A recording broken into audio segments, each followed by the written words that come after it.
Say hey, everyone. Welcome into another edition of Say Hey Plays. My name is Jose Bouquett. Alongside of me is Mr. Big Ragu. Ragu, how are you doing over there? I'm doing pretty good, my man. Doing pretty good. Hot as a pistol in Florida right now. It's about 110, 112 outside with the heat index. We got it all over the country. And I'm sure these baseballs are going to be warming up too for some big hits and some runs and scores and whatnot. But how are you doing, my man? That's the question. How are you tonight? I'm doing all right. I'm tired. I will admit that I am tired. I told you before the show, and I'll gladly say right now, this is the most unprepared I've been for a show all year. I have zero notes. I've got all my tabs pulled up so I can pull up all my stats and stuff on the fly. Zero notes, though. So no action so far. I do have one play that I like after listening to Betting with the Bag earlier this morning, and it makes a whole lot of sense to me. A good value play on the White Sox.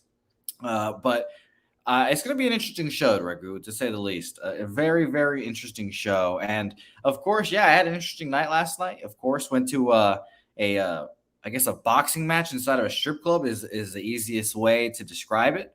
And it was very interesting, Ragu. I'll tell you that it's one of the more interesting events I've attended. And I called the fights last night. They're all on Pub Culture Radio right now on the YouTube page, or I should say Pub Culture TV. All of them in very different qualities, interviews with the fighters, interview with the manager. And then we topped it off with a little altercation with some guy running from the cops, and he decided to hide in the strip club we were at. So it was really interesting. And let me tell you, Big Ragu, 10 out of 10 would do it again. Worth the price of admission. So, I thought it was I wish I could have been on hand to witness some of those gems that you were talking about earlier. So, but anyways, that's a good deal. Yeah. So you made it through it, and then 4:30, 5 o'clock in the morning, here you come rolling in the door, and you tell Jimmy that, hey, I might be a little late today, my man. Yeah, no, I told him like earlier this week when I figured out that the fights were at 1, 2, 3 in the morning. I was like, okay, well, Jimmy, just to let you know in advance, I am probably not going to be at the show for the first half of the show, and there will guaranteed no be graphics. So a very interesting show. I watched back the first couple of minutes, and of course, he told everyone that I was basically in a ditch somewhere, doing my thing, which was true. It's facts are facts, and those are the facts here. And I'll tell you, the unpreparedness. I don't have any graphics for this show either, but we ride on, Ragu. We ride on, and before we get started with the baseball card, we have 2 clips to show here. Of course, our friends from Baltimore are never unprepared, and that clip is always here. But the highlight of the night, Ragu, the absolute highlight of the night, we had these. It was actually, I remember the fighters' names now. We had a lovely matchup between Winter and Jessica, and it was lovely, and it was a bit of a weight difference. And after a cheap shot that everyone has seen by now, if you want to watch that, definitely go watch Betting with the Bag there. At the end of the show, you'll see it. But a devastating knockout that I can't get enough of. And we're going to watch it right here. This 24 seconds of glory. Bell's in. Winter learned like last time. Oh, get it. Winter wants to get in there. Winter, the money is flying. Oh, what a shot there. Oh my God. My Lord Almighty. Separated from her soul. Right there, 2 feet away from us. And, of course, everyone's all friendly after, too. And, of course, you thought that was stopping her. By the way, Ragu, that was not the end of the fight. They had 2 more rounds after that. Oh, shit. That wasn't the end? No. She had 2 more rounds after that. And, of course, Ragu, she got back on stage. She was not going to let that stop her. What a trooper. So, shout out to Jessica, who – definitely not the end of the fight there. A crazy turn of events. But yes, definitely go watch Pub Culture Radio right now for those, or Pub Culture TV for those clips and videos. They're just nuts today. Me and Tutin Lachismosa on the call there. But, Ragu, let's officially get into it on this lovely edition of Say Hey Plays. The promoter definitely had to buy her a couple shots. Oh, yeah. They sold some fights for the next one. Let me tell you, I'm glad. I was talking to the bathroom attendant, and I said, all we need is a knockout. All we need is a knockout, and we finally got it. So shout out to them, and shout out to the promoter and the manager, Big Lou, over there. Of course, his name's Big Lou. That's a very strip club general manager name, and he is, of course, a large human being, too. So shout out to them. But let's get into it, Ragu. Officially, Say Hey Plays 72.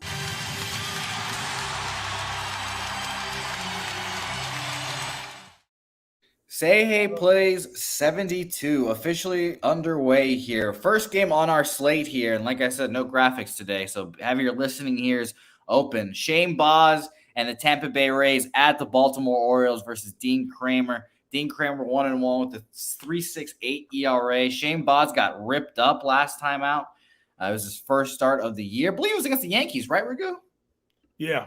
Yep. Yeah, it was against the Yankees. He has a 19 ERA right now, so not ideal here. As I pull up Mr. Shane Boz's game log here, he went 2 1/3, 3 hits, 5 earned runs, a home run, 3 walks, 2 Ks. And now that I'm talking about the start, I do remember he was cruising for a bit, and then, well, I should say cruising for the first 2 innings, and then he got to the third.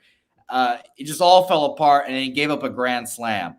And it kind of just all fell apart for him. Obviously, I've got nothing on this game. I want to hear what you have on this game because you're a big Rays guy, obviously. And let me pull up the lines here. I believe it's actually, I thought it would be a little higher, to be honest. Minus 150 for the Tampa Bay Rays here against the Orioles, plus 125. What do you have on this, Ragu? Well, those numbers are indicative of Boz's, coming back, short work, getting touched up early on the first game out. So, and even so, he was coming back. We kind of knew that he was gonna get a ton of innings regardless. But it was a good spot for him really to come in, but it didn't work out the way they thought it was. And these O's, they just they're red hot coming off of that series in Toronto. They're swinging big bats. They swing heavy bats against these right-handed pitchers. You know what I mean? So I think it's going to probably be a good look for Baz to maybe move forward. I think he moves forward here without a doubt. But this is a spot I usually like to back the O's in. I didn't get it. I didn't go up against the O's in Toronto. I looked at a couple of team totals earlier on with the Jays. First game of the series.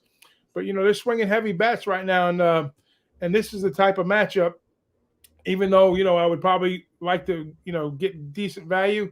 But I've got to see a little bit more from Bays here, or Boz, to where he is their top prospect, going forward, coming up from the farm system and everything. And the Rays, they've got like 11 guys in IL in the rotation. So, oh yeah, they have they have a good bullpen. They have solid, pitching coaches. They got solid talent up and down, but this is going to be a pass opportunity for me.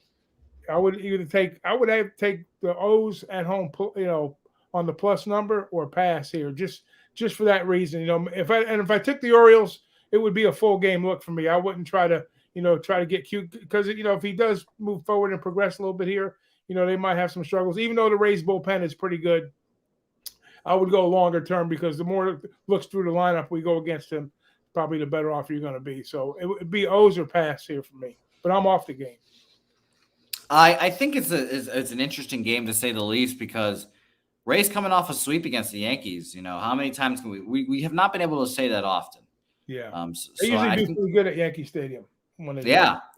I mean, I bet on them in 2 of the 3 games. I mean, I thought they would have a good performance there. So I'm right there with you, Rigu. I think it's an interesting game. And just for a little note here, according to Ballpark Pal, 17 miles per hour wind out to right field, right center-ish. 93-degree weather with 27% humidity there. Not dramatically increased numbers according to Ballpark Pal. Only an 8% more likely chance for runs, 9% home runs, and 7% for extra base hits. So that's a little interesting. But according to Ballpark, let me maybe even refresh that, because that's a 17-mile-per-hour wind is crazy. No, it's still there. Yeah, that's pretty wild. But yeah, ultimately a pass game for me too, Ragu. I don't want anything on that game. I like Boz a lot, and for selfish reasons, I hope the Rays, if their injuries, maybe they stay out a little longer, because I don't want to have to keep battling at the bottom of the wild card right now. One other look on this game, Jose, possibly too. We know that there will be some runs with Kramer pitching too. So his ERA is way up there, and he's had like a plus 5-6 run ERA against Tampa, up against Tampa. So Tampa's well familiar with him and has hit him pretty good in the past too. So but I would look towards the Orioles and an over possibly full game. I agree with you there. I like the over 8 or over 9 actually. I have over 9 at -105. I was just looking at that to see. Shout out to Jay Peasy for the compliment on the commentary last night. I appreciate it, and shout out to you, Jay Peasy, for the great bars you're spitting over there. Can't wait to see what that becomes of. I hope that everyone reaches out to you and see what happens there. But let's talk about this next game: Milwaukee Brewers, Cincinnati Reds here. A great pitching matchup here. Really, really exciting pitching matchup. Eric Lauer here versus Hunter Green. And Hunter Green has really, I don't know if it's figured it out, but there was a point in the season, obviously, where he was just throwing batting practice, essentially. Just throwing fastballs, and hitters were squaring it up, and home runs are flying out like no one's business. And I'm actually going to pull up Hunter Green's baseball savant too to see if there's something different he's done. Maybe it's still a 4-seam too. My thing was his flat fastball was just super flat and it was not moving. And if you throw a flat fastball to hitters, it's just not going to work out well. But he's been dominating as of late. Has not given up a home run in his last 3 starts. So we'll start there. That's always a good sign for Hunter Green. At St. Louis, last time out, 5 innings, only 1 earned run, 7 Ks, 2 walks, 2 hits there. Arizona Diamondbacks at home, 7 innings, 1 hit, 8 Ks, no earned runs. I mean, I could obviously see why people would be enticed with the Reds here. Let me pull up the Reds against lefties too, because Reds have been, the Reds have been hot. This month against lefties, 3rd. 175 weighted runs created plus against lefties, 106 plate appearances. So that's insane. Only the Blue Jays and White Sox are ahead of them, and then that's just a note there. I would check the stats on that, but I would have never thought it. Yeah, right. I pulling it up, I would not have thought it either. I really like Lauer too. I think he's a good pitcher. I bet on him in a couple of occasions here. And I'm pulling up his game logs right now. I distinctly remember he got crushed last time out. And it seems like Ashby and Lauer were 2 pitchers that I like and I wanted to bet on here. But the last couple of starts, they got crushed. I forgot how Ashby did last time out because I remember talking about how crappy his last time out before that was. But at Milwaukee, at the Nationals, I should say, for Eric Lauer, 5 innings, 7 hits, 8 earned runs, 3 home runs there. And the start before that, he went 6 innings, 6 hits, 3 runs, only one of them earned, 4 Ks, 2 walks. I like him, man. I really do. But I don't want to get in front of the Hunter Green freight train right now. Hunter Green was a pitcher that I really, really liked coming into the year, and I was spouting his greatness. And my last note here, Raghu, before I pass it to you, Eric Lauer home road splits, crazy. 26 innings at home, a 1.04 ERA. 35 2/3 on the road this year, a 5 ERA. So that is a lot. That's drastic. I probably lean to the Reds here after all of that. The Reds swinging a hot bat against lefties. Why not? Reds would be the play here for me, but I'm not moving on it officially yet. But I'm definitely going to keep it in my mind. Yeah, he's had his struggles with the Reds without question. 8 career starts, 4.25 ERA versus them, and the big surprise, like you said, with the way the Reds have been hitting lefties, and then the Great America Park. It is a park that is run friendly for teams that are swinging big bats. And we know when the Reds kind of caught fire with their pitching a little bit, the bats kind of backed them up at the same time here. But let's not count out the Brewers just yet. The Brewers, they've kind of been underachieving and underperforming for the most part, with the bullpen, obviously, and especially with the bats. But the bats have I think they've kind of woken up a bit here. So this is probably going to be Green's best test year to date, to see how far along he's really come.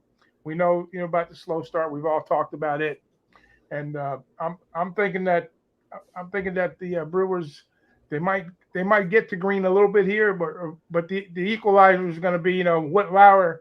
That's going to be the big question. We know what Green's been up to, But with the last out for Lauer, is that like an aberration or is it just kind of a one-offer? But I have some concerns, but this is one of the plays I really liked early on. And the more I start looking at stuff, I start pissing myself off, missing this, missing that. But sometimes I just go with my initial gut and my initial cap. And my first cap was to jump on the Brew Crew minus the 1.5. I think they could get them, but it's all going to be on Lauer. And if it's on Lauer, then there's going to be a big over here. So, not that I won't lean over with Lauer pitching decent, but I think he might give up 3 or 4, and I think Green could possibly give up 3, 4. So either way, it's going to probably be if the Brewers are going to win, they're going to win big. If not, it's going to be a Cincinnati close game. So that's why I kind of went with the run line minus the 1.5. I will say this, Ragu, to kind of lend to that over. According to Ballpark Pal, 12 miles an hour wind straight out, and 25% more likely chance for home runs today, 10% more likely for runs. 25% is, I don't know if it's the highest I've seen all season, but it's the highest today for sure. Even Coors Field today, 17% more likely chance for home runs. Some of Cincinnati's bats, the bigger bats, they've kind of got to Lauer in the past. Like the big heavy hitters like Votto. Ragu, I think I'm going to move on a Reds team total here, and my first thought, I know it's not obviously. I first thought I was going to go with the Reds minus 1.5 or minus a half first 5. You can get that right now in Bovada at plus 105. So obviously not juicy there, but you're right about the Brewers. I mean, I still think when it's all said and done, they're going to be in the playoffs. Right now, the Brewers this month against righties, 27th, 71 rated runs created plus. Only the A's, Air Diamondbacks, and the lowly Tigers are lower than them right now. So, man, I think I'm going to move on that team total over a 4.5 for me for the Reds for Goo minus 115. Well, actually, I'm going to think about it. I'm going to decide if I'm going first 5 or the 4 or the 4.5 because I think I can get the 4.5 at plus money or the run line for the first 5. Excuse me, plus money seems pretty good to me. Yeah, on the run line, yeah, I take that back. It says Votto. Votto's hitting like 125 with an 8 at bats with 1 RBI. I think it was really nobody's took him deep versus Lauer. It's just been all like India's hitting 571. Almora's hitting 333. Farmer 267. So they're not driving in a lot of runs, and they've got good base, good percentages, OPS percentages, but they're not getting a lot of runs. Now I got to go back and see when was that last matchup? How far back did they play? When was the last time they played them? Let me see here. Specifically looking for the last time the Reds played the Brewers. The last time, what was it? The last 2 times they played, whether it was, I'm going to probably say it was in Milwaukee if they played them early on. Let's see here. We'll do the research. We've got time here, guys. Yeah. Don't you worry. We've got plenty of time here, but I will look that up for you right now. I do like the Milwaukee matchups for them. That's why now I'm going back and looking at what I looked at earlier. I do like the Milwaukee matchups with home runs and runs, RBIs here. So yeah, I like the over. I don't want to. I mean, I hope Noli's not watching because he'll shun me and say that I'm an over better. But I like a lot of overs today, and I'll keep saying this about Chicago too, guys. Whenever that number is ridiculously high, it's high for a reason. It is that high for an absolute reason. Popping out them 10s and 11s in Chicago. It's now a 12.5 today, which I like crazy. But we'll talk about that here soon. Ragu, the last time that the Brewers played the Cincinnati Reds was in last month, May. They played them the 9th, 10th, and 11th at the Reds. The Brewers lost actually 2 of 3 of them. And then they played the week before that too, and the Brewers swept them. Yeah. So that wasn't a Lauer game because Lauer hasn't pitched too many games in Great America, I don't think. So. No, and I don't think. And I'm looking at his game logs, and that was the first place I looked at to see if he faced any of the Reds. Hasn't faced the Reds yet either. Yeah. Okay. Has not faced. I'm good with the play. -1.5. Get the plus money. Ooh, beautiful. Noli is right, by the way. Wind does not create offense, so you still have to make contact with the ball. That's true. That is a big part of it. Moving on, next game on our docket here: Phillies at the Nationals, the second game of the doubleheader here.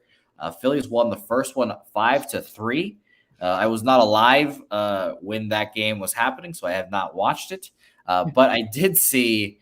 I'm going to pull up the stat to quote it officially. There was some confusion early on when Jimmy was on with the game one starters and whatnot, and then that's how I got to. And then I got off it. I had to do some stuff, so I'm going to work our way through this one with you. According to Bovada right now, they've got Bailey Falter versus Paulo Espino on the bump here. And real quick, Ragu, a note about game one. Yohan Adon already has 11 losses this year. That is the quickest into a team season a pitcher has 11 or has reached 11 losses since 2007. That piece of trivia is Kip Wells for you keeping track at home. Cardinals, Kip Wells. And another note real quick, Adon has 11 losses, like I said. The Yankees starters as a collective have 6 losses this year. The Dodgers starters as a collective have 11 losses this year. Yohan Adon, wow. And he's gonna keep going out there too. He might have a chance to break a record this year, Yohan Adon. You're gonna start seeing some 6.5s and 7s on team totals against him. Man, it's a rough scene for Yo. I feel only a little bad for him. I don't like doubleheaders, Ragu. I've kind of adopted that mantra, I guess. So I have nothing on this game. Bailey Falter, not someone I want to back.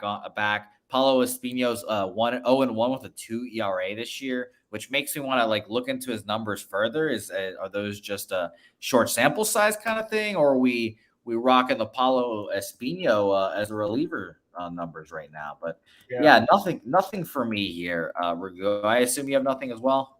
No, I don't have anything. The only look I would think I would have to really look at the lineup on the Phillies since they've been smashing. Like the first game, I was leaning towards the Phillies over possibly. I didn't want to lay the plus 200 number, and then I know it was a big number on the total, but I'm sure they got there, with ease anyways. But that was my only look was on the first one earlier in the chat, but I didn't have anything for the second one. Yeah, no, I agree. And let's shout out. Maybe lean Philly team total over. Let's see. I think they're using 5.5 or no, that's excuse me, that's first 5. I'm looking here. Let me see. I'll look for a Phillies team total. I've got Phillies team total 4.5 at -145 and 5 -115, 5.5 plus 110. Yeah, I would look at maybe a 5.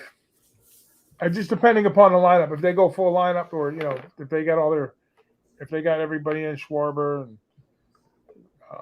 and the rest of the gang that are playing, I would, if they got a full lineup, if the lineup looks decent, I would lean Philly over again. Okay, fair enough. Let's shout out the chat. Noli be giving a Toronto, New York first 5 under 5 there. And by the way, Noli also mentioning Don's 0 for 12 on the first 5. Sheesh. JPZ mentioning Harper not in for game 2, but everyone else is. Okay. It is there. And he's also on the Astros under there. Let's see here. Moving on. Philip Urias, maybe Julio's cousin. I got Dodgers money line, Padres money line, Twins money line, 50 to win 200 there. Shout out to you there. Eric Jones liked Brewers money line as well. And shout out to Preston also watching the show. Jake Burns, Real Deal Prime, Jerry Young, Danzo in here as well. Abel A making some moves today. Let me see, Abel A. I lost your comments, but I saw you were making moves today. If you want to put it again there. Oh, there you go. He said these teams have a winning percentage for one game. Okay, there you go. Shout out to Abel A for the comment there. Appreciate it. I seen some crazy stat on Schwarber, at Nat Stadium, how many home runs he's hit. He's in half the games he's played, he's hit that many home runs over there. So I think it's 20 oh yeah. Number. Yeah, because of that hot streak he went on last year, where it was just it was literally like a home run every day for 2 weeks straight. And Yeah, that's crazy. That is When crazy. you think of Schwarber, you think of a DH hitting number one like that? That's crazy. Yeah, I've got a big soft spot for Kyle Schwarber. You know, it's a joke amongst Fenway or Red Sox fan that he's from Boston. Essentially, he's not from wherever he's from, Chicago or whatever. Everyone calls him Kyle from Waltham. He's just got big Boston energy, and he was a good Red Sox. So shout out to him. But let's move on. Next game on our slate here: Pirates versus the Giants. I do not have a raise it in my voice today, guys, so I'm going to let you guys know that now. Carlos Rodon versus Zach Thompson, and I've said it the last couple of starts here. Rodon, bumpy now. It's maybe it's fatigue, maybe it's hitters starting to get used to it. You know, stuff not playing as well, but just has not been as great as he was at the beginning of the year. He had a good outing against the Dodgers last time out at home too. 6 innings, 2 hits, 3 walks, 8 Ks, and let's remember that the Dodgers were in the middle of a pretty cold stretch there as well. So that definitely contributed to that cold stretch, and he pitched well. At Colorado, or actually at home for Colorado last time out, 4 innings, 4 hits, 2 earned runs, a home run there, 5 Ks, and a walk.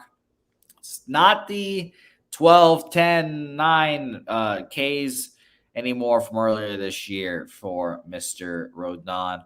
Zach Thompson on the other side, weird pitcher, Ragu. Let me tell you, I have bet on Zach Thompson before, and it was the Dodgers game, and I obviously didn't feel confident about it, and he pitched phenomenal. And I would say phenomenal for a Pirates standard. He went 5 2/3, 4 hits, 2 earned runs, both those being home runs. But he's continued to pitch well ever since that start. After the Dodgers start, he went to at home in Arizona, 5 innings, 4 hits, no earned runs there, 4 Ks, 2 walks. And then he faced the big bad Atlanta Braves at the Atlanta Braves last time out on the 11th, who we just know they lost today, 1-0, I believe, that snapped their big winning streak, but he kind of stifled them. 5 innings, 3 hits, 2 earned runs off 2 home runs, 4 Ks, 1 walk. So it seems like Zach Thompson is sneaky a serviceable pitcher for the Pittsburgh Pirates. And I'm going to hype him up to say that I still don't feel confident betting on him here. Plus 170 is sort of appealing, but Rodon is just so good. And I'll pull up the Pirates numbers against lefties right now because I am sure that they are atrocious right now.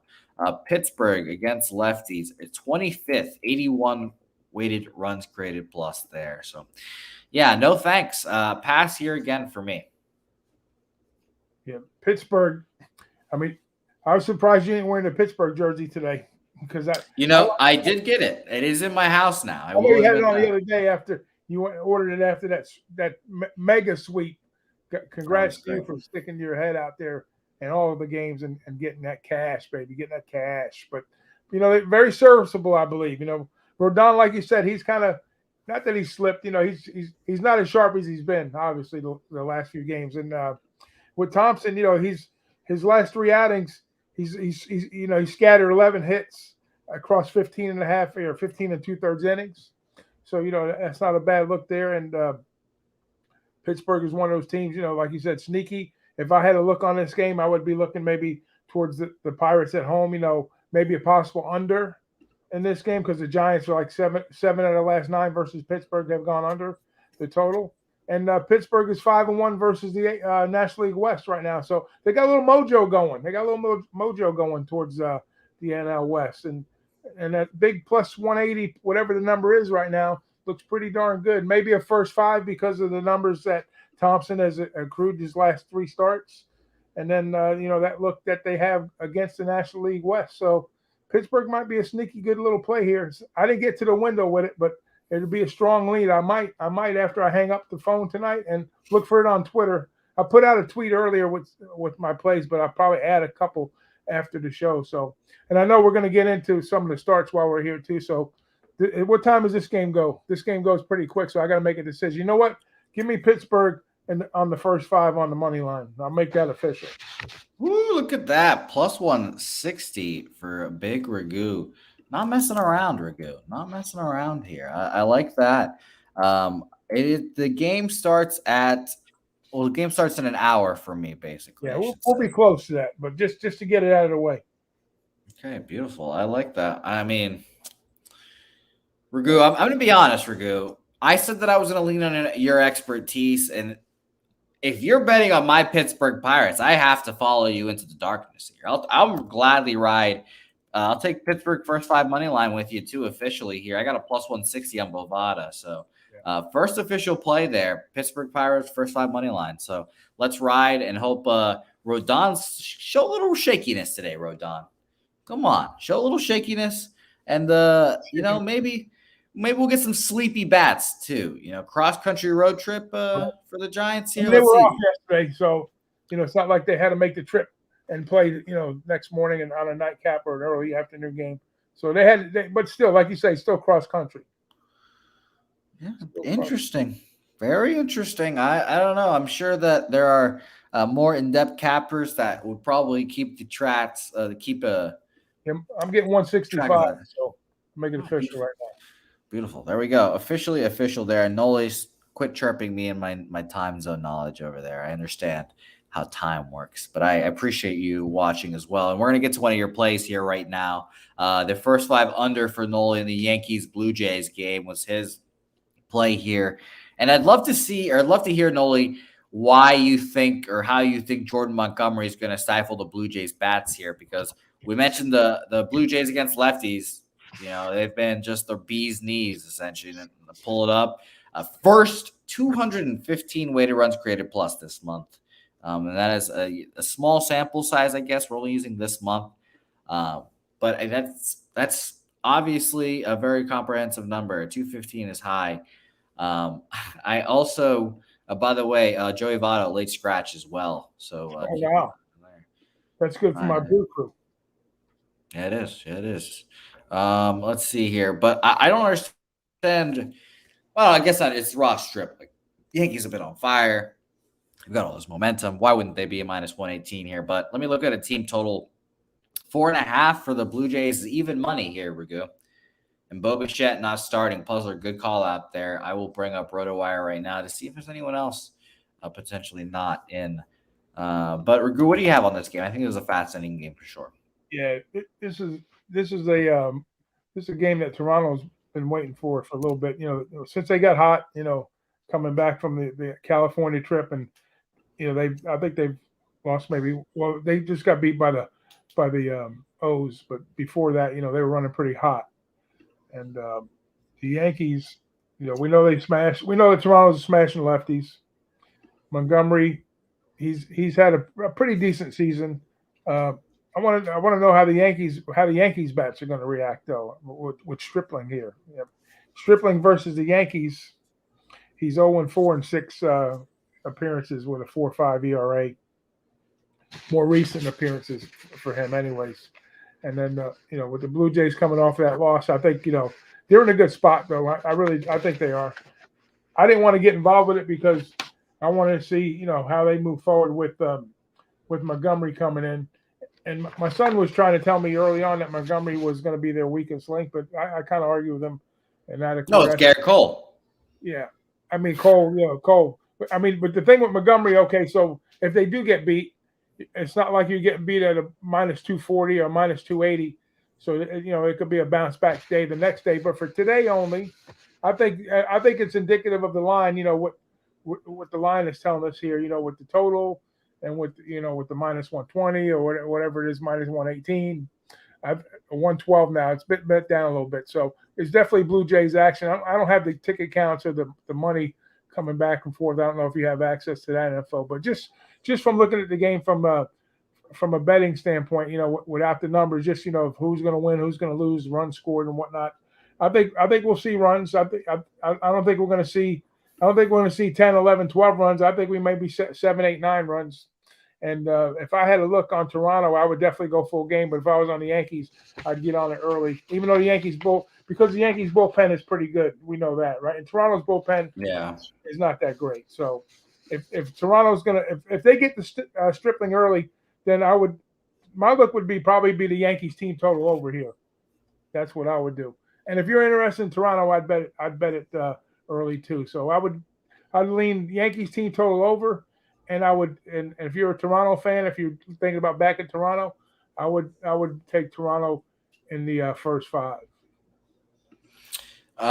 So I do not personally, I don't have access to Jimmy's, fancy smancy website, but there's a guy named Steve Buchanan. He tweets out the DraftKings splits for them. This is his latest one. It was 5 hours ago, so a little behind, I guess. I can't look at ticket counts, but I can look at percentages. Yeah, so I'm looking at the percentages, and it's 78% for Los Yankees. So, and that was a while ago. It's maybe it come back a little bit. And I'll say this: Southpaw mentioning Stripling against the Yankees. Stripling has pitched against the Yankees this year. Had to start. I'm looking at it, and surprisingly good. This was in the middle of. This was his his 4th start. When he was a starter earlier in the year, 4 innings, 6 hits, 2 earned runs, a home run there, 3 Ks, and that was at home as well. So I could easily see the Yankees being held down for a couple of at bats, and I think you're right. I think the Blue Jays really want this series. Like I think they'll come out hot here.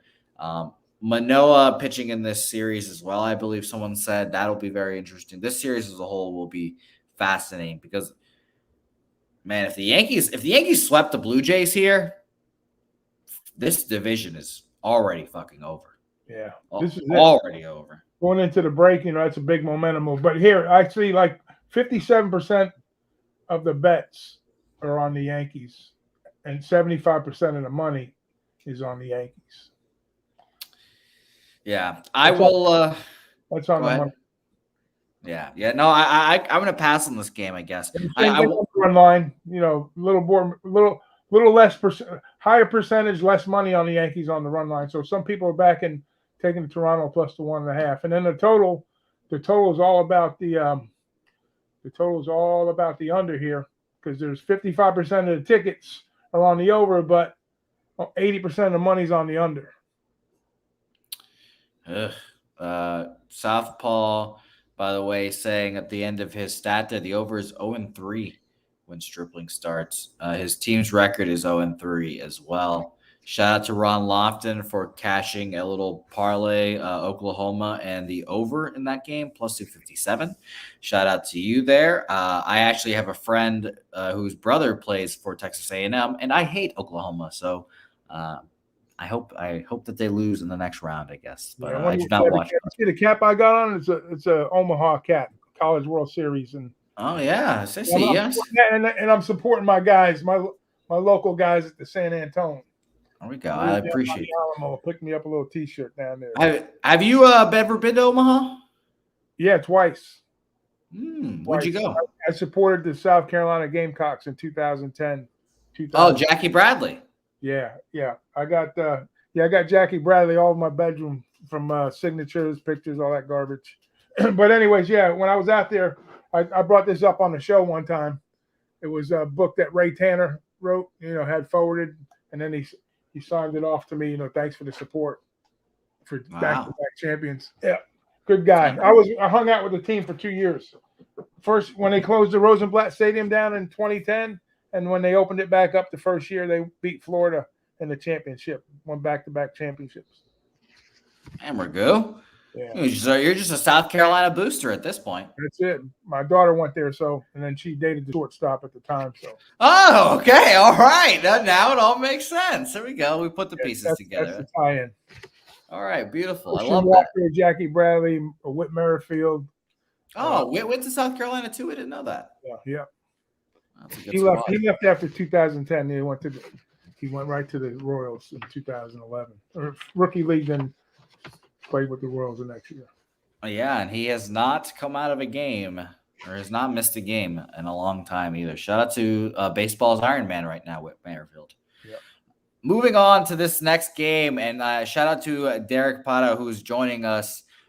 He wanted to asked about how I felt about the Mets today.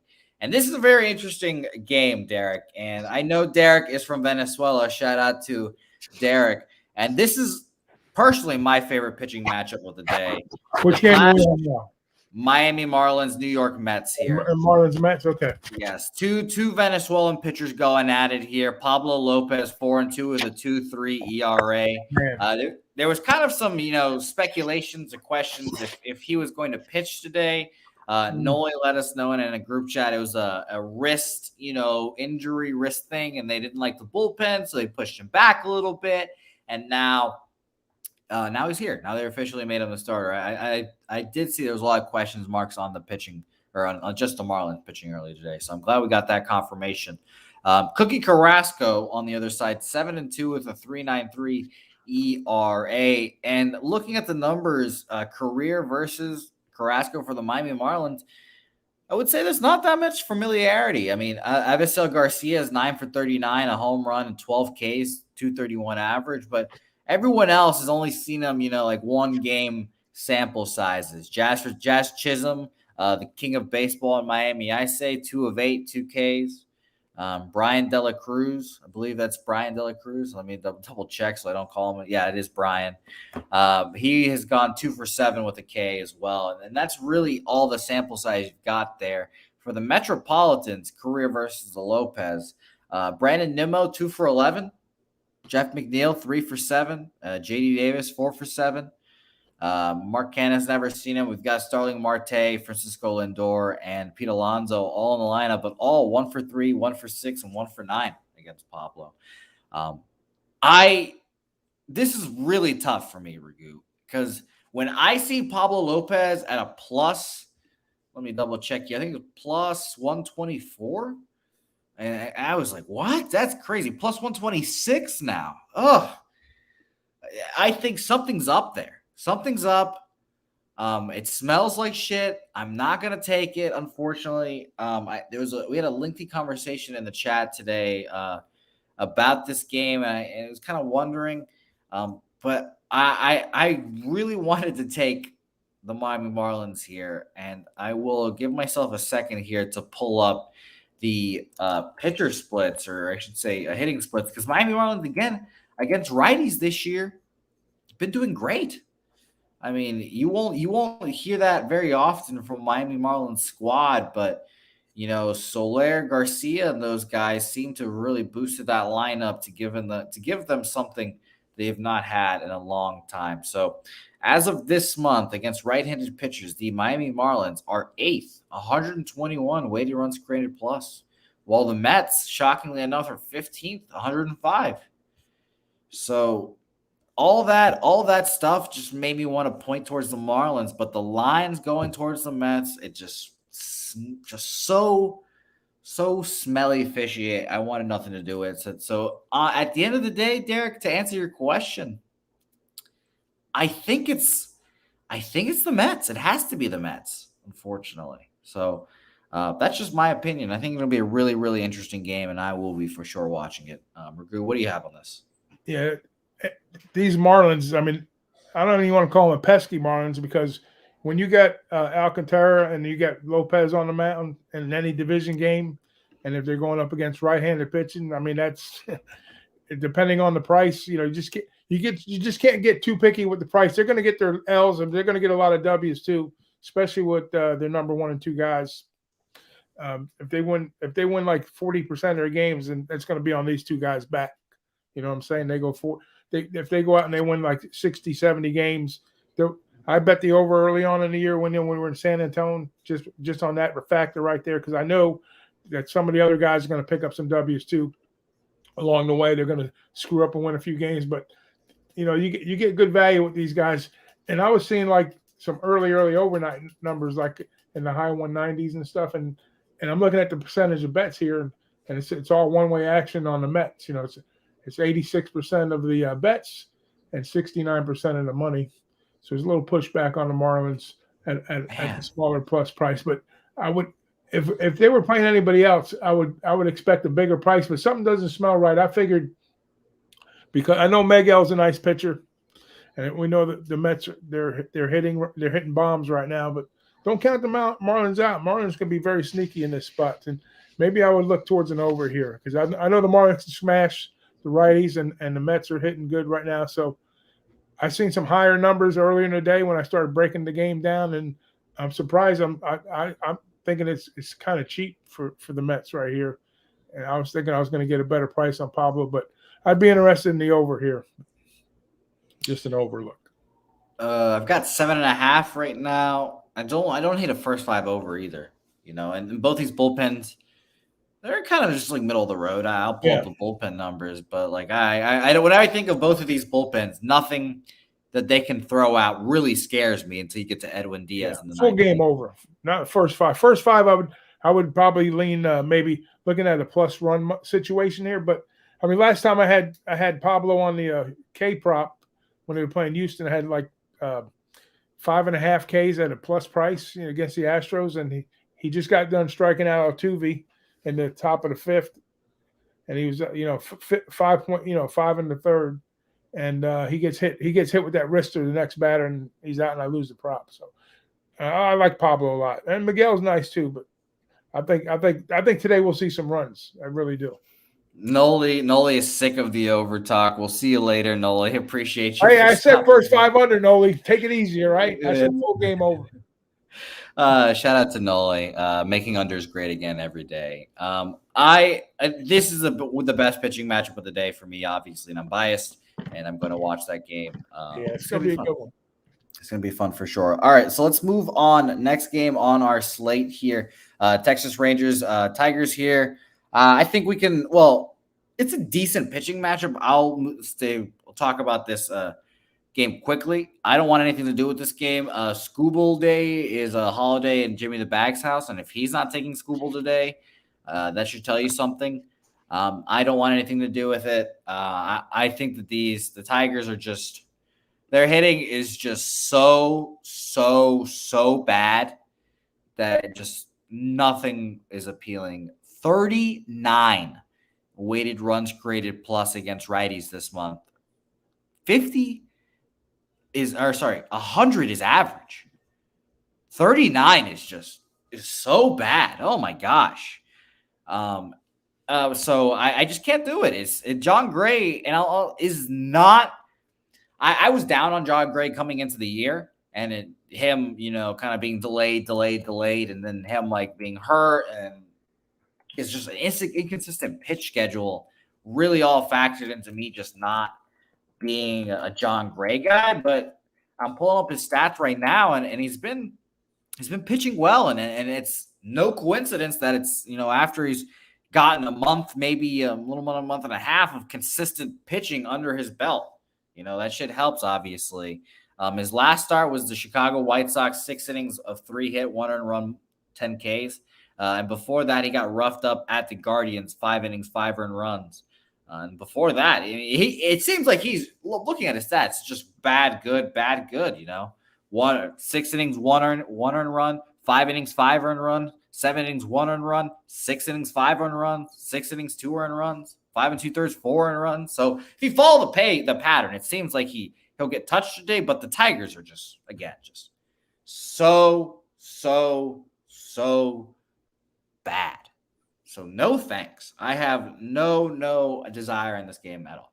Moving, I'll pass. What about you, Rigo? Yeah, I mean, when you see that 7.5, anytime I see a 7.5, you're always looking to the first 5 unders, and Noli would be happy about that. But and it bodes well to what you're saying with the Tigers bats. But my question here is Scoble versus the Rangers. Now the Rangers are pretty good against left-handed pitching. They're looking at let's see, where's their numbers here? The Rangers. Okay, we're looking at their batting average is 242, but they present a 749 OPS. So that's a pretty good number. That's like top 7-8 in the league. And I'll add to that, Ragu, this month, they're 8th, 141 weighted runs created plus against lefties. Okay. So depending upon, Scooble's outing early on, and I know one day I'm going to figure out how to look at, when you start looking at pitchers when they go through the lineups, first, second, third times, I'm going to try to start weighing that into my cap a little bit better, a little bit more, just another piece to add in there. But from this look here, it looks like the under, looks like the market has the under in play here. So I would lean towards the first 5 under possibly, and then if Screwball doesn't perform well, then maybe a team total Rangers look if you don't believe in Scooble today. Maybe a team total over Rangers. Well, luckily for you, Ragu, our friends at Fangraphs have that number under the splits category. So I've got the Scooble one pulled up for you. First time through the order, cruises. 2.22 ERA and 81 innings pitched. He's only given up 1 home run, 7 runs total. 231 batting average against. Second time through the order, 376 gets up there. 240 batting average there, 11 runs. And then usually when you go to the third order, if you see them a third time, you're cruising and dominating. So he has a 1.8 there. But I think honestly, Ragu, you kind of talked me into the Rangers. You've kind of talked me into the Rangers in some form or fashion. And oh my gosh, minus 120 for the Tigers? Is that real life? What? And the 18-mile-an-hour wind straight out, but according to Ballpark Foul, no real effect to the extra base hit runs, all that good stuff, which, is always crazy to me. But like Noli No says, wind does not always create offense. I think it's the Rangers. I think I've got to move on the Rangers here. Even money? Even money and team totals 3.5 minus 105. You got minus 105 for the team total 3.5? Yeah. Wow. And then I got Tigers at minus 125. Under 3.5 for Texas is minus 125. It flips. If you take the over for the Tigers, it's minus 125. If you take the under for the Rangers, it's minus 125. If you take the over for the Rangers, it's minus 105. You take the under for the Tigers, it's minus 105. So they're favoring the Tigers all the way across. It's shaded to the under too, minus 120. Even money at 8 on the run line. I mean on the total.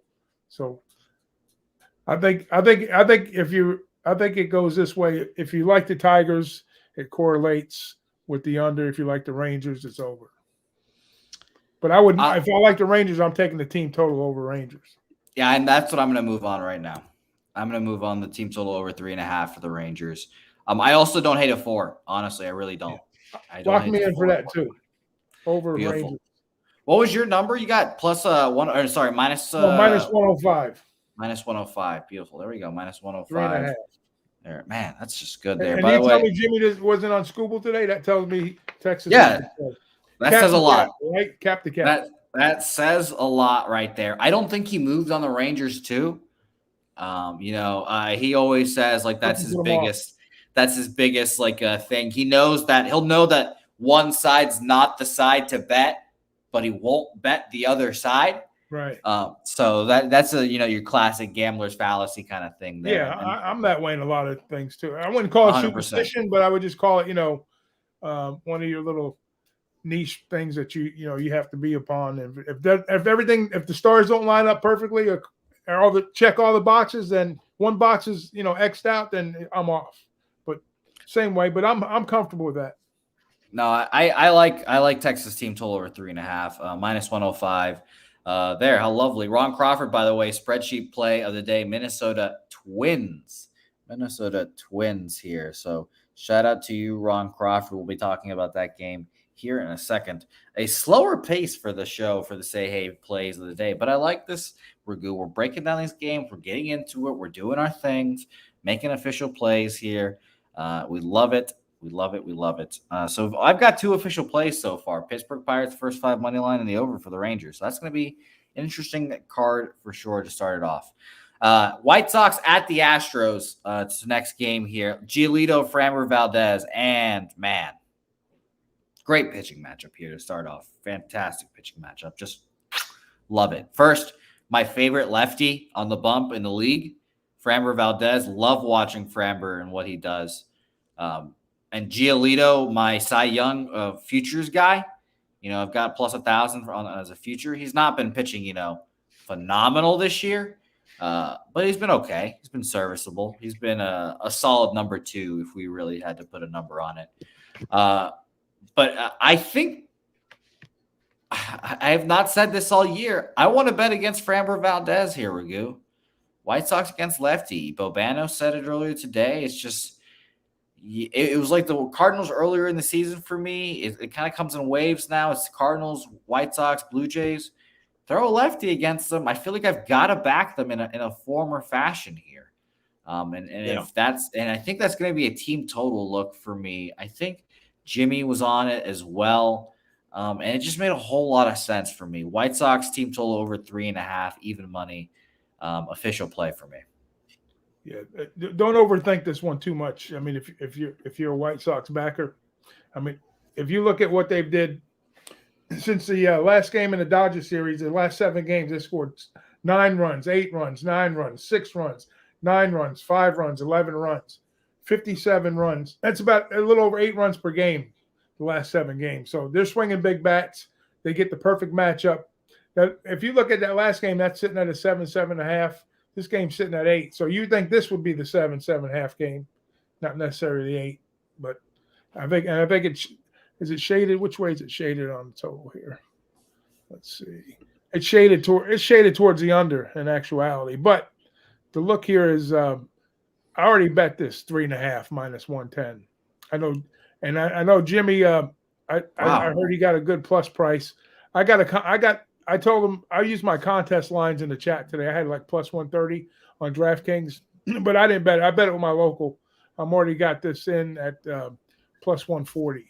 So I'm on the money line with the in the first 5, that is plus 140, and I'm on the team total over 3.5 here. That's the only look I have. Framber's nice, but Chicago's better in this spot. Wow. By the way, Raghu, you can get a White Sox team total over in the first 5 innings, 1.5 at minus 115. Wow. I'm going to be making that official as well. 1.5. I mean, again, I love Framber Valdez to death, and he goes out here and dominates. I'm going to feel like a little bit of an idiot, but White Sox against lefties is just one of those things, man. They're second this month, 184 weighted runs created plus. They started off slow. It seems like they found their stride against lefties. Against a righty, no chance.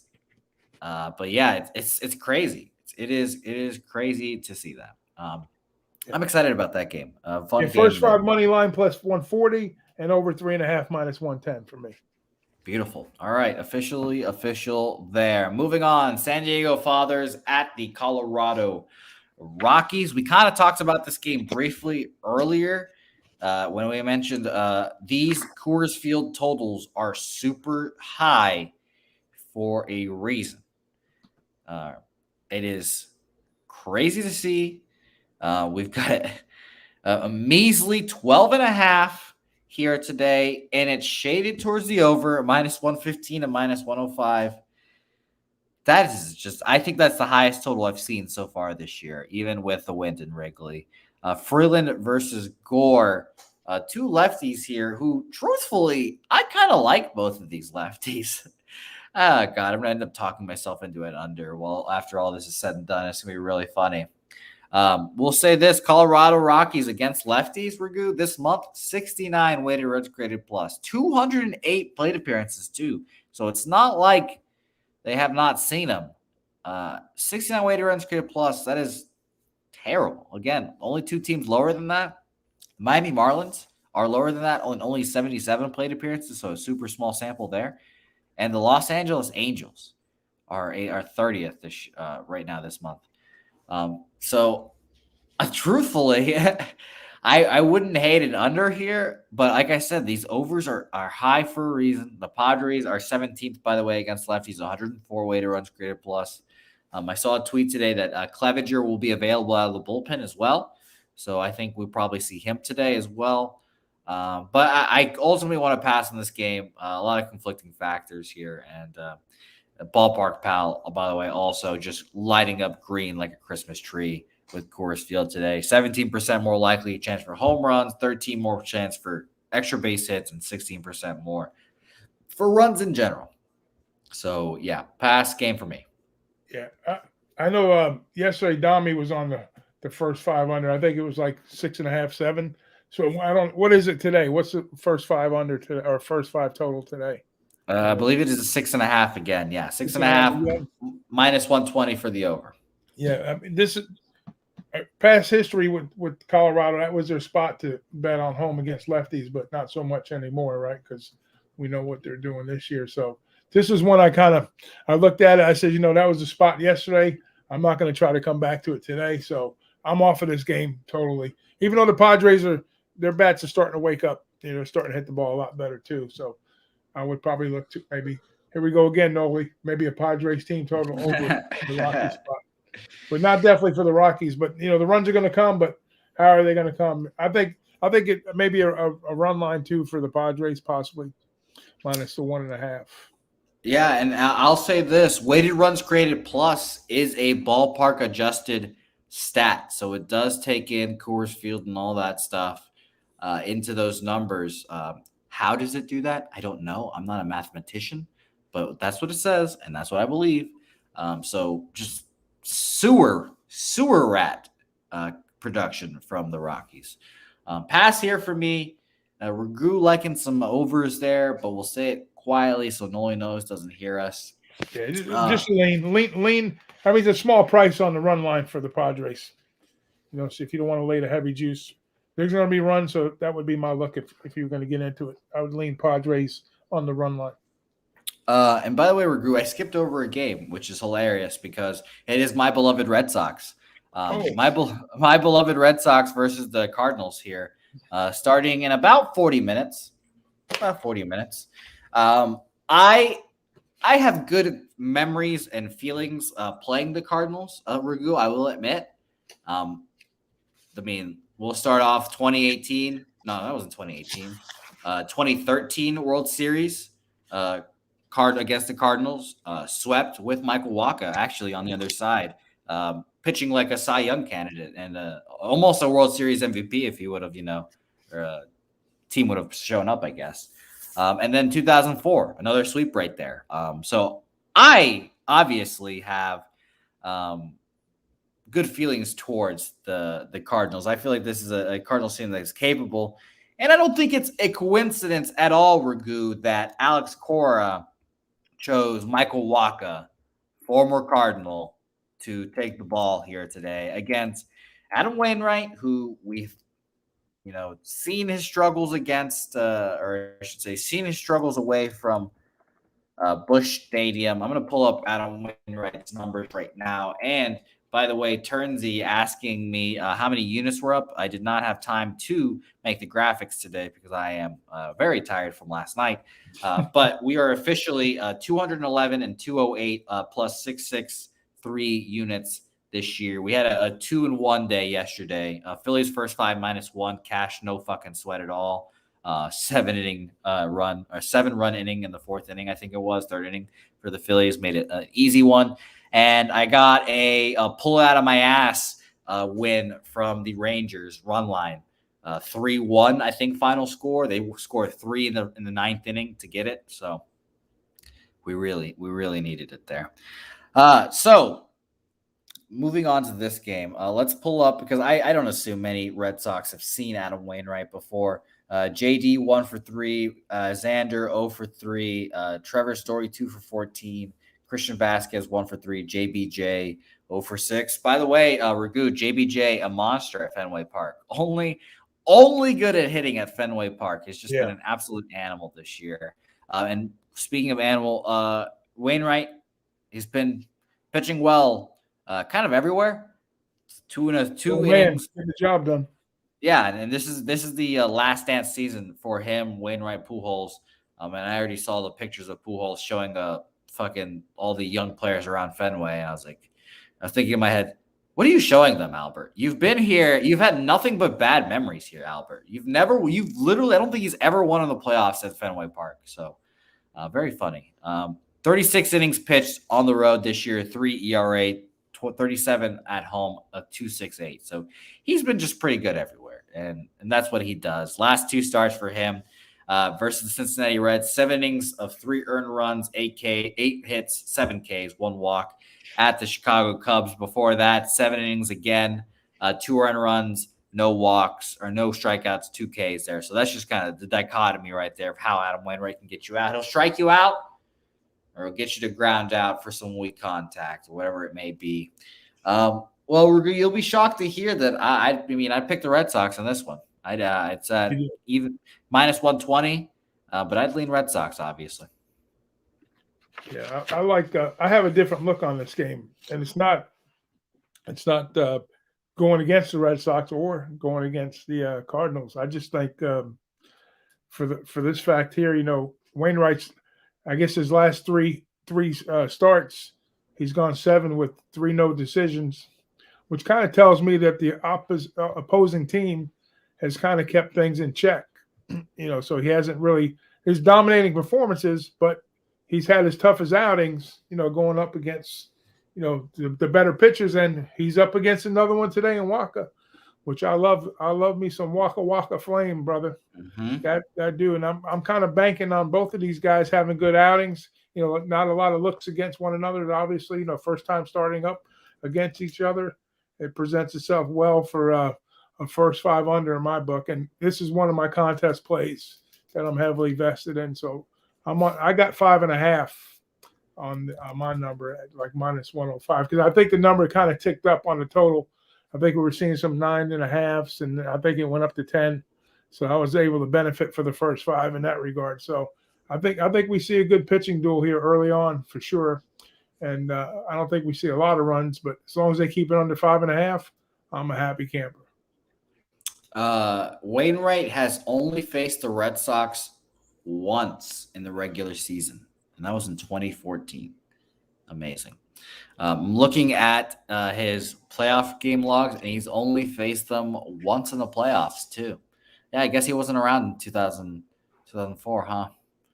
That's funny. But he went he went, let me see here, because I'm trying to find this game log, man. This is very interesting. According to Baseball Reference, he went 12 innings in the game, so I do not believe that. But we'll move on because I choose. Still sitting at 5.5. The first 5 is. The percentage bets here. Noli says finally an under. Yeah, I knew he'd be happy on that one. I like that look. I think the Red Sox could for sure get to him. Ballpark Pal, by the way, let's pull it up. It says Fenway Park. Going to be a hitters-friendly ballpark today. 13 miles an hour wind out to right center, but that's obviously the diamond. That's the fucking lost pyramid that back there, 420. So 70-30 on the 70-30 on the money. So you got 70% of the bets are on Boston and 80% of the money.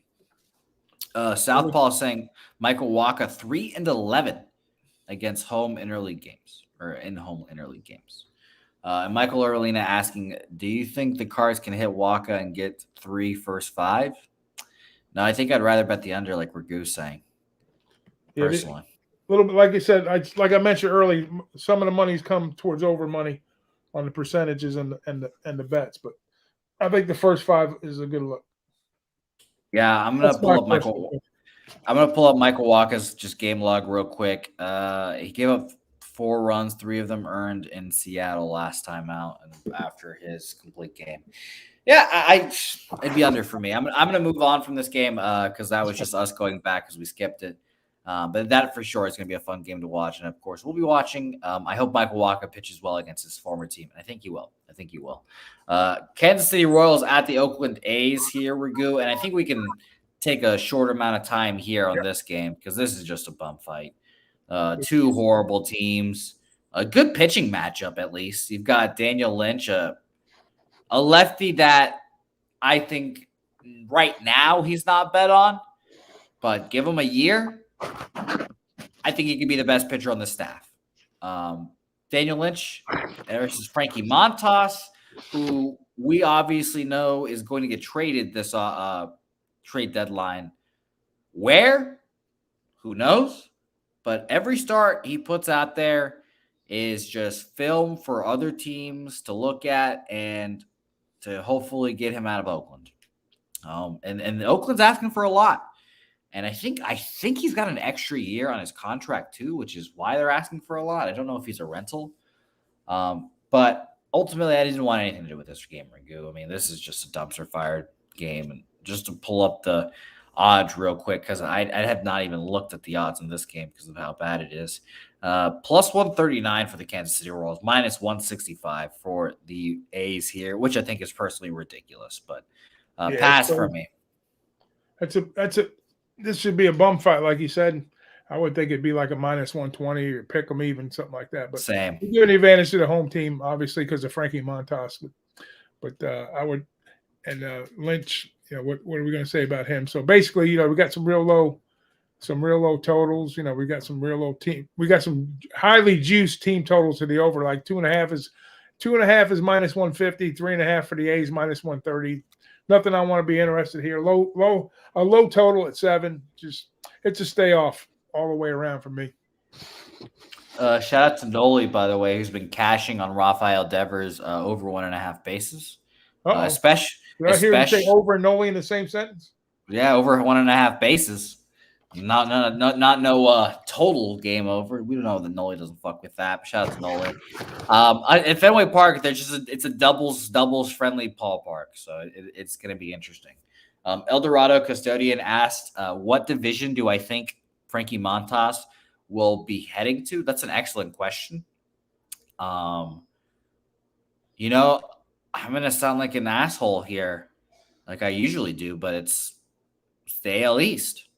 I mean, 3 teams, 3 teams, whatever you want to say, battling it out for a playoff spot.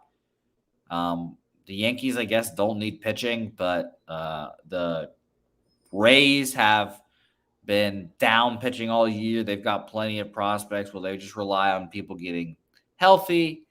The Blue Jays, also a team that, I think they're a starter down. Like Gausman's not showing that he's a number 1 guy. Jose Barrios, you guys know how I feel about. Well, I guess Alek Manoah's there. Forgot about Manoah. I always forget about Manoah, so he's really good. But maybe that, and then the Red Sox, obviously, I would say they might need a starter. Another one, I would say this, and I've been thinking about this, and I'm glad Noli is in here. I think because we saw that Madison Bumgarner trade rumors are starting to be floated around, and I said, no shit. I mean, of course the Diamondbacks are going to want to trade him because of that big contract. I would not be surprised at all, Big Ragu, if Madison Bumgarner landed on the Los Angeles Dodgers. And could you imagine just the thought, just seeing Madison Bumgarner in a Dodgers uniform? He's only going to be missing one more in that division. Yeah. All right. There. Throw him in the Rockies uniform and he got it covered. Oh my goodness, that'd be hilarious. But I could see it, Ragu. I mean, obviously the they price got the doesn't money matter. To do it. Yeah, the price doesn't matter for the Dodgers, right. And that's going to be the main factor that keeps most teams off of him. Right. They need a starting pitcher. They need at least one more because they're losing all these guys. Man, I think it would be so interesting just because of things like this. I would be pissed. Noli would. Could you imagine seeing a Giants lifer going to the Dodgers? And someone that is just Giants through and through in my head. Just right up there with Buster Posey, honestly. Going to the Dodgers would just be fascinating. Obviously, the Giants thing, that's going to be a big thing. And I'm sure Madison Bumgarner has a no trade clause as well. I'm sure that he's got to have that in his contract. I have not done that research, and there's no way he would allow that trade. But, I mean, if Madison has to sit there and think about it for a while, best chance to win a contract, win a ring, you're still getting your money. Maybe you don't come out of the rotation in the playoffs, but you're one of the greatest playoff pitchers of all time out of the bullpen? Oh, come on. That'd be an electric moment, wouldn't it? Oh, yeah, that'd be awesome. Noli, I can feel Noli's anger through the TV or through the computer screen right now. I just think it'll be interesting. And Eldorado, by the way, mentioned the second candidate for me. If it's not the AL East, it's the NL East as well. NL East always needs. It's going to be a playoff. It's going to be a playoff bound team for sure. Maybe even the Chicago White Sox. I don't know what they would trade because the Oakland A's have been asking for Andrew Vaughn this whole time, and they're not going to give him up. Yeah, maybe Montas goes to the Sox. You never know. Yeah, we don't. But let's move on to the next game here, like Noli's saying. He's had enough about the Madison Yeah, Bumgarner it's to the torturing them, man. Dodgers. Madison Bumgarner to the Dodgers coming soon. That would be hilarious. Twins at the Diamondbacks, and we get to Ron Crawford's spreadsheet play of the day on the Twins here. Madison on the bump here against Devin Smeltzer. Battle of lefties. And I'm glad we had that extensive conversation about Madison leading into this game. Because I think he wants to get traded.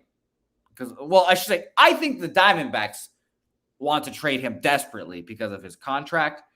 I guess I don't know how he feels in this whole matter. Is he just chill just to throw, slop jalop for the rest of his career? No more rings, no more playoff appearances, and right off to the sunset? Because I don't know if anyone will sign Madison Bumgarner to a free agent deal. I have no idea. Maybe he'll be like a Dallas Keuchel kind of deal at the end of the day, but he went to the Phillies last time out, 5 innings, 6 hits, 3 runs, only one of them earned, 4 Ks, 2 walks, a home run there. And then at the Cincinnati Reds before then, 5 innings, 8 hits, 4 runs there, a home run.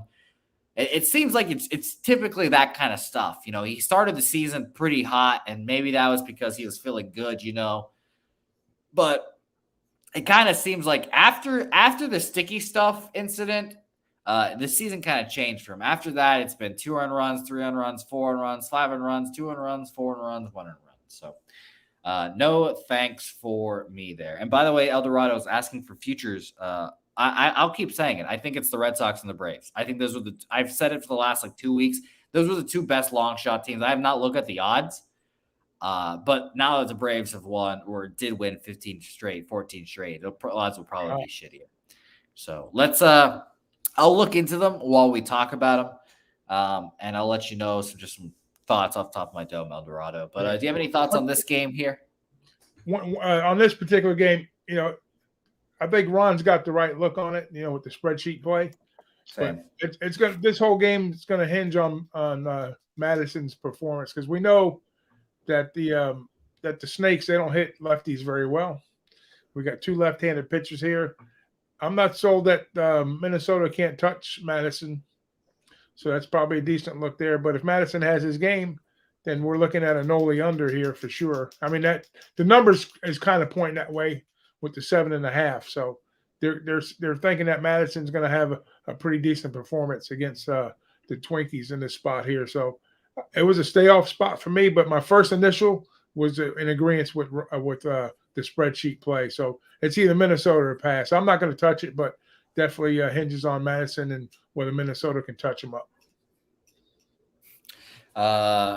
Man, you're right. I think I don't like Madison. Like I'm my favorite team traded for Madison Bumgarner, I also would not be very pleased about that. Don't think he's very good. Think he's washed up. I just want him to get traded to the Dodgers just for the visuals' sake and all that stuff. But I agree. It's a Twins spot for me too. We'll see how long. And the Twins will win the game 5-0. You know what I mean? So it could be an under and the Twins. It doesn't have to be Madison's great performance to keep the game under. He just they can hit him and the Snakes might not hit the Twins guy.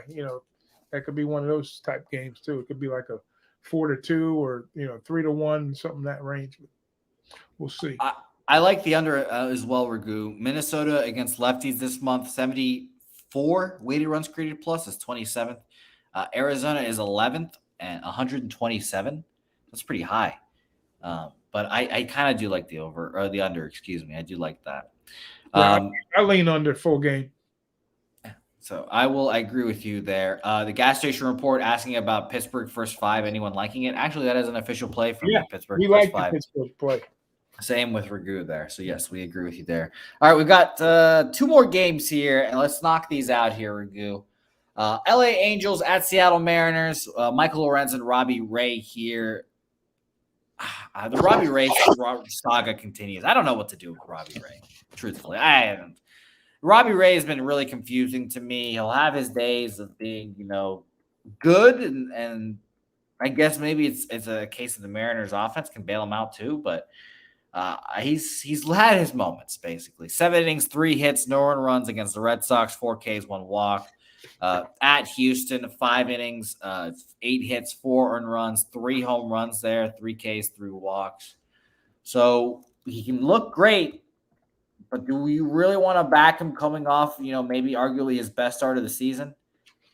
And then Michael Lorenzen, he had a great start against the New York Metropolitans. 6 innings, 1 earned run, 6 hits, 4 Ks, 1 walk. Yeah, I'm passing on this game too, unfortunately. I'm passing on both of these next games, truth be told. But I think I for sure don't want to back Robbie Ray coming off of his best start of the season. I think that might be a recipe for disaster.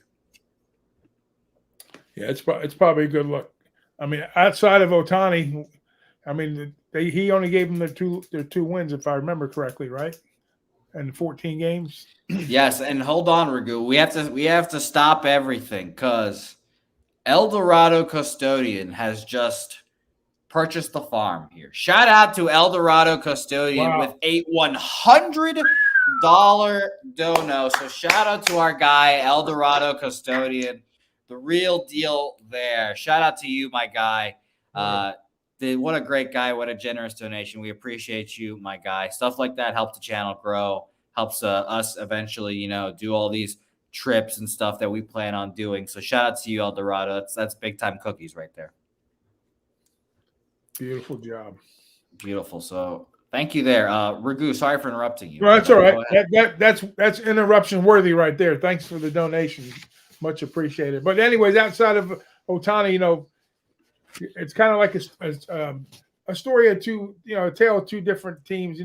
What happened in Philly with their firing of the manager and what's going on out in Anaheim with these guys. So they've got a lot of stuff probably going on in the locker room. They're trying to get their heads right, and it's showing up on the field. So with Nevin, I don't think Nevin's really got a full grasp of what's going on with this team. So I haven't backed the Angels in a whole lot of spots, and this is not another spot. Even though I don't want to get behind Ray here, and then we see, and here's another game. How do we look into this? You see another 7.5, low total here. So are they expecting? You think with these teams, it would kind of the mean would go back towards the over. With both teams really not with their better performances per se. Not to back them up, but they're not generating a whole lot of offense. I would have to lean with the Mariners if any look I have on this game, but I'm going to pass on this one too.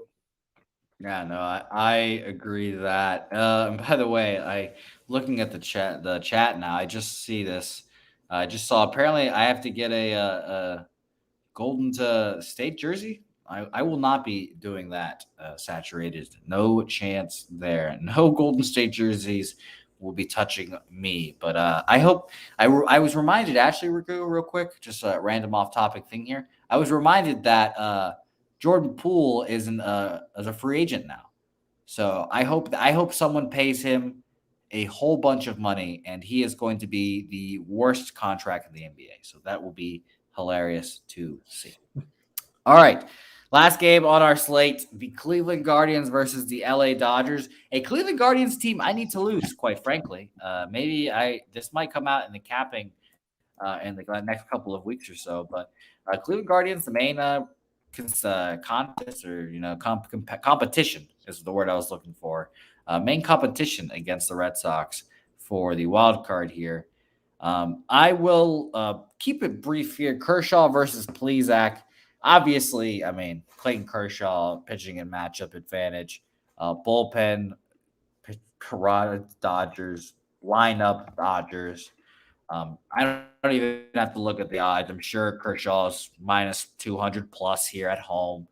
His last start out, 4 innings, 3 hits, 2 earned runs, coming off of the IL at the Dodgers, 4 Ks, 2 walks, and minus 290 for Clayton Kershaw. That's almost to the point where I'd have to bet on the Guardians. Almost to the point where I'd have to bet the Guardians here. And I like Plesac, truth be told. I think he's a good pitcher.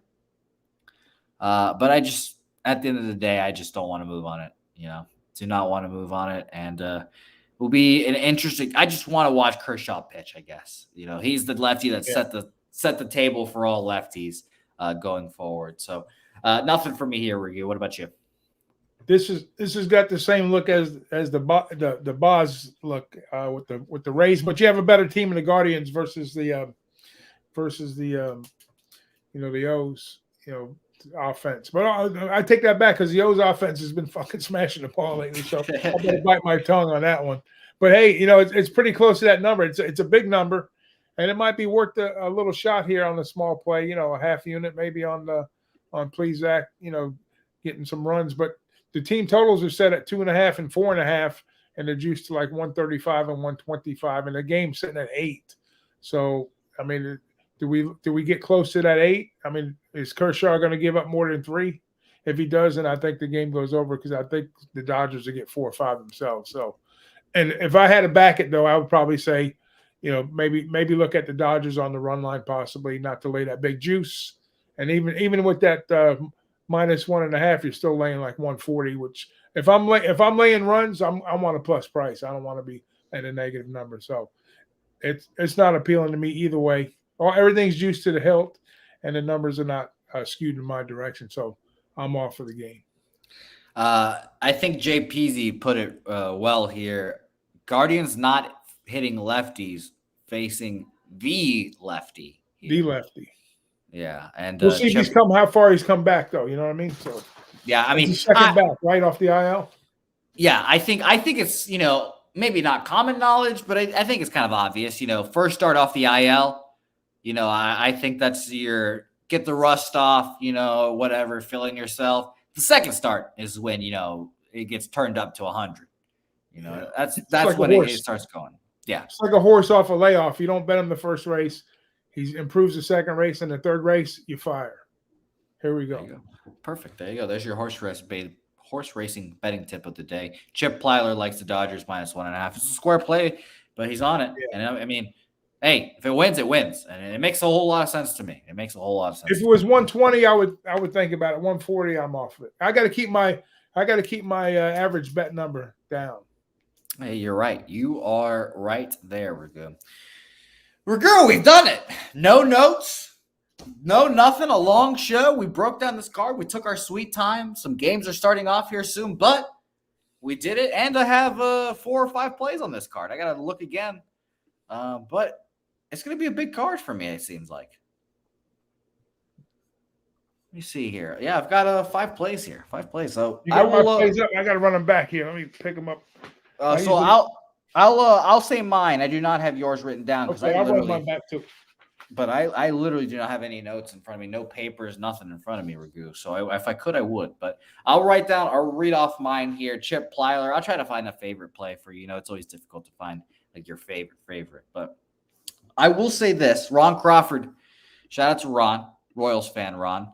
Mentioned this, and I agree with him. And we're gonna go back to that bum fight here in the Oakland Kansas City Royals. The A's just came back from Boston like yesterday. Wow. They're going all the way back to Oakland? Yeah, that's a long trip. That's a long trip. Not even a day travel, huh? Jumping right on the field.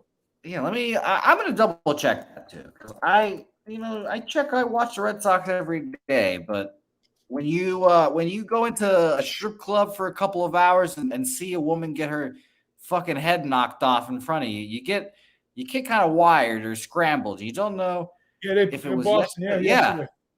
Yeah. So I'm going to take the Royals first 5 money line, Ragu. I'm moving on that first 5 money line at plus 135 for me. So there, we'll start there.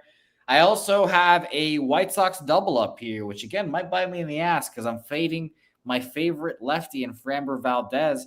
I'm on the first 5 team total over 1.5 at minus 115 and full game over 3.5 for that White Sox team total at even money there. So both of those plays official for me. And last 2 here, the team total over for the Texas Rangers, 3.5 at minus 125, and the Pittsburgh Pirates first 5 money line at plus 160 for me. All right, Ragu, what are you on today? All right, buddy. I'm on the Brewers minus the 1.5 at plus 150. These are plays I tweeted out earlier, the ones I give you now. And then I'll give you the add-on. So I'm 1.5 plus 150 on the Brew Crew. Let me skip that one for a minute. No worries. By the way, Noli, you're calling it's not Chavez Ramin anymore, Noli. Just remember, it's called the Pirates Cove after what the Pirates just did to you guys. Just remember that. The Pirates Cove. Then I got a double up spot on the well, no, I'm sorry. Yeah, I got a double up spot on the White Sox. I'm on the White Sox team total over 3.5 at minus 110. And I got the first 5 plus 140 on the Sox. Then my other play, I got is a play I really like. First 5 under 5.5 minus 105. Waka and Wainwright. Boston Red Sox. First 5 under 5.5 minus 105. Those are my tweet plays, and these are my add-on plays. While me and my man capped the card, we broke it down. We're on Pittsburgh, full game money line, plus 160. The Pirates, RRR. And we're on the Rangers, team total over 3.5, minus 105. Those are the official plays for me today. Beautiful, Ragu. Thank you so much, Ragu, for joining me and carrying me through this show. I needed someone to carry me through this show, and I knew that you would be there for me. Appreciate it. Thank you, Noli, for the kind words. I appreciate you for watching as well. I will say this. We had the futures mentioned earlier, and I looked at I'm on the FanDuel sportsbook site. I cannot bet these lines because I don't have them in Texas. But Bovada doesn't have the futures out right now. I'm looking at them on FanDuel. Dodgers plus 370, Yankees plus 500, Astros plus 700, Mets plus 750. The Braves, who were probably much lower a week ago, 2 weeks ago, plus 1,500 right now, and my beloved Red Sox plus 4,000 right now. Ragu, is there a team you can think of off the top of your head that you might be interested in a futures price right now for the World Series? Yeah. Once we get to the All-Star break, I would definitely jump on a futures play, going forward. But I would probably say the Braves is probably pretty live right now. And I don't know, something just tells me the Mets, as good as they're playing, when the end of the season comes, they're not going to be around. So I'd probably look at like maybe the Braves in the National League. I hate to say Braves Dodgers because that's the obvious. And then I don't know. What do you think about the Astros? You think they got a shot to get there? I mean, Ragu, I'll be honest. The AL has run through the Astros last 6 years. Yeah, I'd be interested in the Astros outside of the Yankees and the Jays and all that nonsense. Maybe look to the Astros, and maybe even somebody like Cleveland or it's a long shot. Cleveland or somebody out of the Central. I'd be interested in those teams right there as a long shot play. Outside of the Yankees and the Jays on the other side. Yeah, I think the last little note here. I guess my favorite. Well, not my favorite. I would rather have the 1,400, I guess. But going back to back is super hard. We'll start there. And if the Braves go back to back, that'll be the first time someone has gone back to back World Series since, I believe, the Yankees in the 2000s. So we'll start there. So plus 750 for the Braves just to win the National League doesn't seem that bad at all. You get the pennant races. Yeah, and I mean, the Rays get healthy too. The Rays get healthy. They'll be right there. They're plus 1,100 for the American League. And I also don't hate the Brewers as well. Or not the Brewers, the Blue Jays. Excuse me, the Blue Jays at plus 500 to win the American League. We'll see the trade. We'll see the trade, once the trade deadlines are met and then we get to the All-Star break. And that's the second season. And we'll hop on some, hopefully some good, decent, pennant races, pennant plays and maybe a couple World Championship plays. No, I agree with you there. I'll do team totals early in this, before the season. Then once the All-Star break comes with the deadline, then I'll start looking at the futures for the pennants and the championship. Oddly enough, I think I did something very similar without like really trying to. I don't have my my sheet with my futures in front of me right now. But I think I did basically the same thing. Obviously, like a dickhead, I put all my Red Sox to win the American League, win the World Series futures in. and those will probably hurt me. But I think most of my futures preseason were win totals and just awards.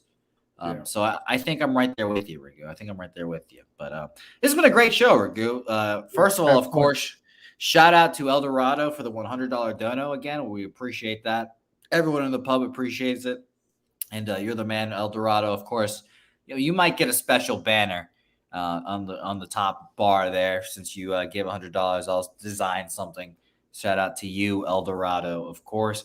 Everyone else that watched, of course, Chip Plyler, thank you for busting my balls. I appreciate it. I love all the ball busting. Real Deal Prime. Jeff in here thanking El Dorado. Danzo. Danzo, by the way, liking a 1998 rematch, Padres-Yankees. Yeah, there you go. There's one for the ages. That'll be interesting. Tony Gwynn play in that series? I believe so. There you go. There's my historical knowledge of baseball there. There's my little thing I've got, I guess. Ron Lofton, thanks so much. Crawford, Ron in here. Jay Peasy, Cheshire Cat, all you guys saturated. Jake Burns, Mateo in here. He was mentioning Rendon out for the season. Yeah, they got rid of the Pujols contract and immediately signed another contract just as bad with Anthony Rendon. So just remember that when you're thinking about Anthony Rendon and fantasy leagues and stuff like that too. AOG, thanks for watching the Gas Station Report. You guys have all been great. Thank you guys. We will be back here tomorrow morning. Connor Mack joining us. I will be a little more prepared tomorrow morning. I think I'm going to go get some sleep now because I'm extremely tired. But of course, I think we're good. There's only one way to end the show today, and it has to be the knockout. Come on, knock him out. Come on. We'll see you guys tomorrow. Hey, can you put Dabby Cab's head on that chick and make that happen? Yes, I will do that. I will do that right now, actually. Thank you guys for watching. Ragu, you'll be on the other head. Don't worry. We'll be bye. Yeah, go get him.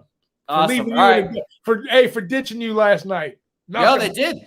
Cab and Nate, they both ditched me, those bastards. But shout out to them. I'll see them here soon. And see you guys tomorrow on Say Hey Plays. Don't forget to say hey on social media. And we'll see you guys. Bell's in. Winter learned like last time. Oh, get it. Winter wants to get in there. Winter. Oh, the money is quiet. Oh, what a shot there. Oh my God.